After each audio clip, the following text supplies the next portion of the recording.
Hello and welcome. You're tuning into Revision Hub with Jazzy Dame. I'll be continuing to look at education, which is obviously an AQA Sociology topic. It's for both AS and E2. Last video we looked at gender, so quickly jot down what you remember from our last video. You will only know this if you revised, rested, tested and repeated yourself continuously. So pause, have a go at that. If you don't remember, go back to my videos. I've made a playlist so navigation is much more easier. Ethnicity and FSM. Pause and have a think what FSM is. I've mentioned this in my other videos, so have a think. Okay, let me reveal. FSM stands for free school meals. Okay, so let's look at trends. 30% of blacks on free school meals and 55% achieve A star to C grades at GCSE, whilst 10% of Chinese FSM and Chinese 95% achieve an A star to C grade at GCSE. Indians 10% again free school meals, 95% achieve A star to C grades within their GCSEs. So we can clearly see the patterns and trends that the more people have free school meals, the less A star to C's they will be achieving. The difference can be quickly contrasted by Indian and Chinese versus blacks. And within ethnicity, don't fear being racist. Some people say that, I feel that I'm being racist by saying Indian, by saying black, by saying Chinese. Please do not fear. And in this topic, especially when you're discussing about ethnicity, you must be specific. Black, Chinese, Indian. That is it. Please do not fear or being that you're being racist or you might offend someone in that way. Don't think that, okay? So just say it because this is needed to get the marks. So remember this, please. Some people argue that the external factors which are causing ethnic differences in achievement and underachievement. So let's have a look at them. Sewell and Murray. Okay, I'm just listing them. Okay, Sewell argues, as we looked in the family and households topic, so did Murray argue that 59% of African Caribbean and 22% white are living in a single parent families.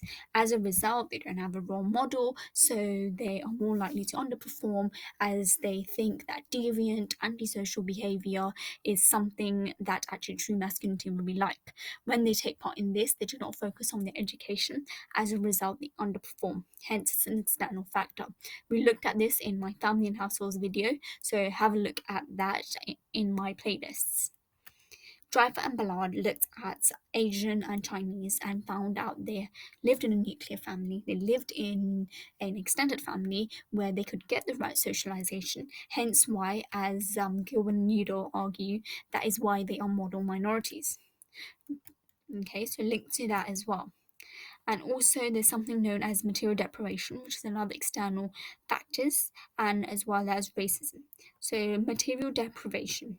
12% live in overcrowded houses, 2% of them are white.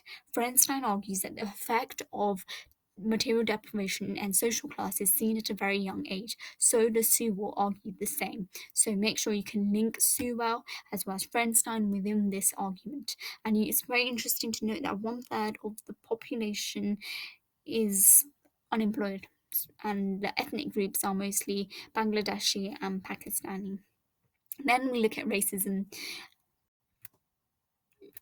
Marson and Noon. So Marson argues that racism is part of every society that we live in. Any country you go, every country there will be some sort of racism. Noon wrote letters to 100 top companies. He wrote the same letter. He then changed the name. She changed the name. He put an Indian name, he put a Chinese name, and he put a white name and various different ethnic minorities. And he found that the letter that was named a white person's name, they got a more detailed response. So that is seen as something very racism. That's an external factor, and when people see racism externally, they may underperform within the education. However, some argue that it is internal factors which causes individuals to underperform. So for example, labeling. So Tony argues that black boys, African Caribbeans, were labeled as macho by their teachers. And when they did this, they formed subcultures, they abused. As a result, they got excluded from school. As a result, they underperformed. For Ethel, however, African Caribbean girls, they knew the teachers who were racist to them, so they worked very, very hard to prove them wrong, prove that label wrong. So you can really see the differences in gender here. Then ethnocentric curriculum. Coard, Bull, Troyner and Williams. Troyner and Williams and Bull argues that ethnocentric curriculum, people are much more diverse. There are things like Black History Month. However, Coard argues that African Caribbeans and blacks are seen as uncivilized and represented as uncivilized, whilst white are seen as posh and civilized. And so in books and textbooks you can clearly see this. If you Google it, have a look at that. It's very interesting. Institutional racism. Everyone hates this. So there's a difference. Mack and Gill found out that African Caribbean girls who felt institutional racist, they went and had a formal conversation and they got everything sorted. Whilst boys underperformed because obviously they went to do abusive behavior, causing exclusion. So we can clearly see the difference between boys and girls again. You can just see how all these topics really link together. So what we've learned so far, hopefully we've learned about ethnicity, internal, external factors. I've tried to explain them. If you need more explanation, please let me know in the comment section. In the next video, I'll be looking at class and globalization. Till then, revise, rest, test and repeat yourself, not only the content in this video, but all other videos. And do not forget to love Canva, as I keep on saying. I downloaded the templates and made it off Canva and downloaded it into Google Slides. So that was it. And don't forget to like my channel. Subscribe. Please, please, please subscribe. Comment. I've received a few other lovely comments. Thank you so much for those. And please press the bell icon to never miss my latest video. And also, good news, I'm on Instagram now, as I mentioned as well earlier, that this is the name tag, so you can scan it. Please, please, please follow me. If I get enough followers, that is, then I'll do some live videos, revision videos.